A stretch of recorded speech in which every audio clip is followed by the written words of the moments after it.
En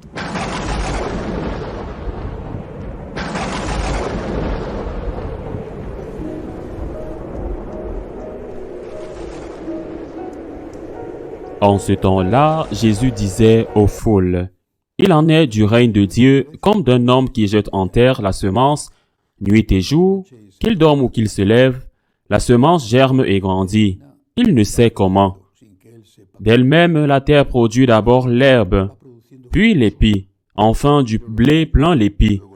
Et dès que le blé est mûr, il y met la faucille, puisque le temps de la moisson est arrivé. » Et disait encore, « À quoi allons-nous comparer le règne de Dieu? Par quelle parabole pouvons-nous le représenter? Il est comme une graine de moutarde. Quand on la sème en terre, elle est la plus petite de toutes les semences. Mais quand on l'a semée, elle grandit et dépasse toutes les plantes potagères. Et elle étend de longues branches, si bien que les oiseaux du ciel peuvent faire leur nid à son ombre. » Par de nombreuses paraboles semblables, Jésus leur annonçait la parole, dans la mesure où ils étaient capables de l'entendre.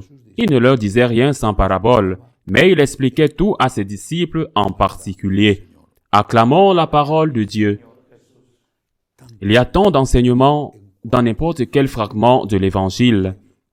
Tant d'enseignements. Par exemple, le Seigneur veut nous apprendre que peu importe le nombre, cette obsession des chiffres, que si tous les habitants de la terre étaient catholiques, non seulement baptisés, mais pratiquants, ce serait merveilleux.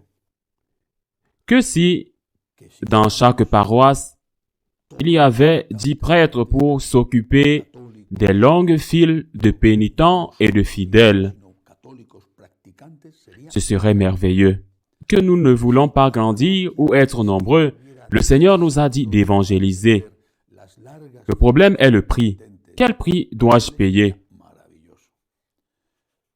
Si pour amener quelqu'un à l'église, je dois payer le prix de la réduction, de la suppression en quelque sorte, d'une partie essentielle de l'enseignement de l'Évangile, en quelque sorte, dans les thèmes moraux ou dans les thèmes dogmatiques,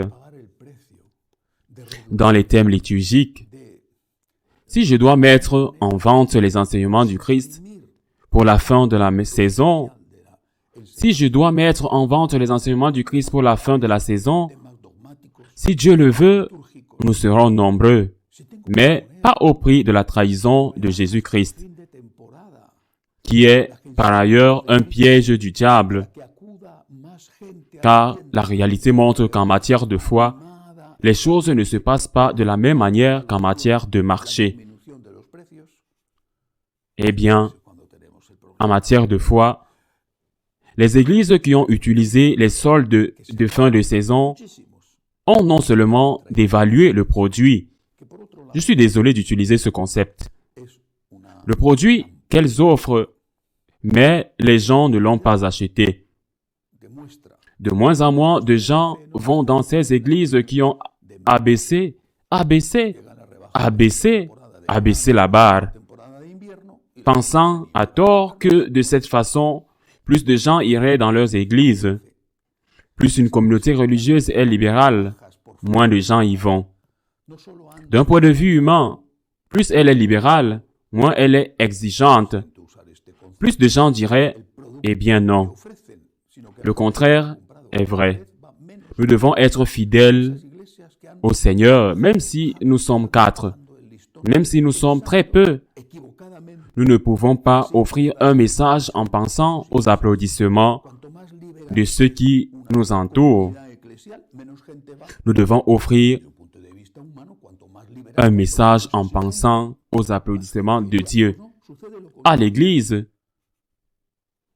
l'Église est pour Dieu, pour rendre gloire à Dieu et amener les hommes à Dieu, pas pour plaire au monde, pas pour satisfaire les demandes de la majorité.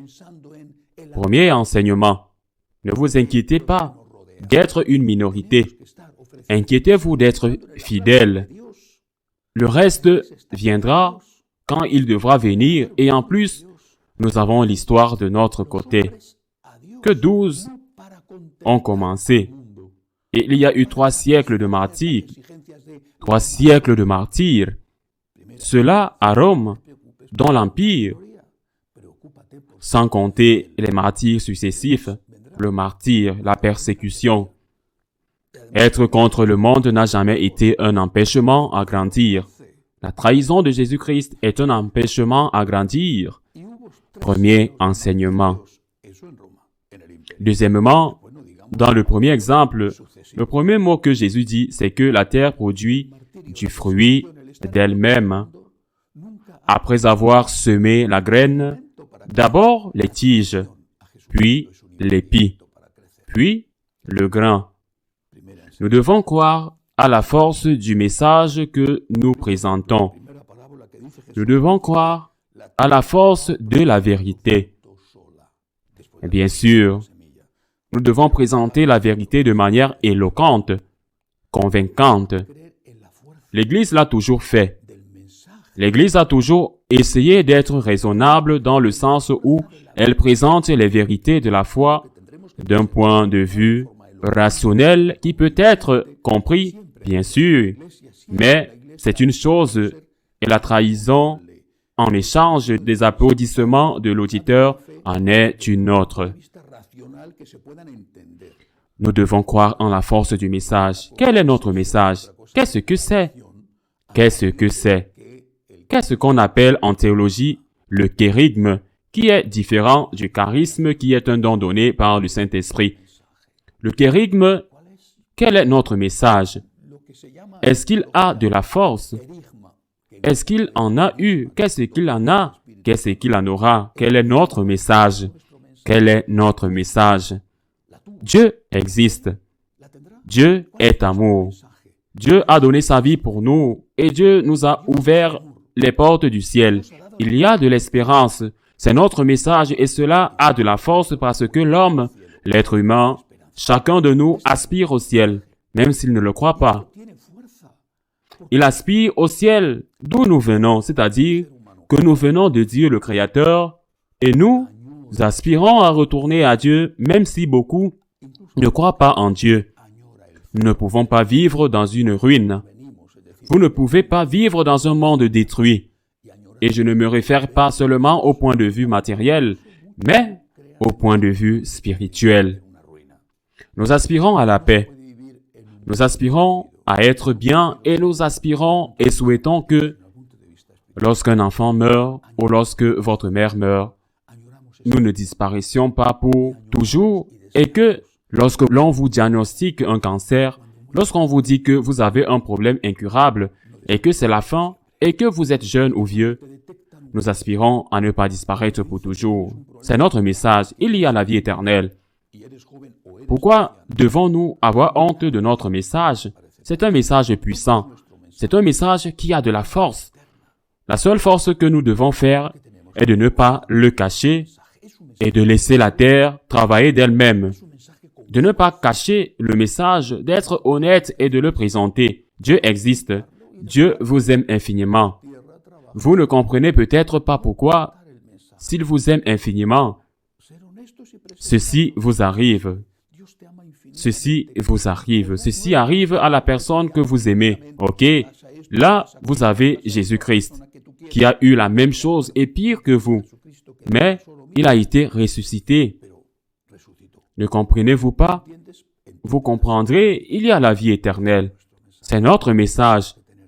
Nous ne devons pas avoir peur de le proclamer et surtout, nous ne devons pas penser naïvement et stupidement qu'en réduisant le message, en le découpant et en le supprimant, en supprimant ce qui met le monde mal à l'aise, nous allons plaire davantage au monde et qu'ils viendront davantage dans nos églises.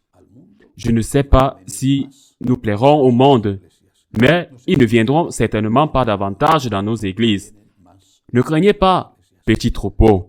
Jésus nous l'a dit. Ne craignez pas. La seule chose que nous devons craindre, c'est d'être loin du Christ. Ainsi soit-il.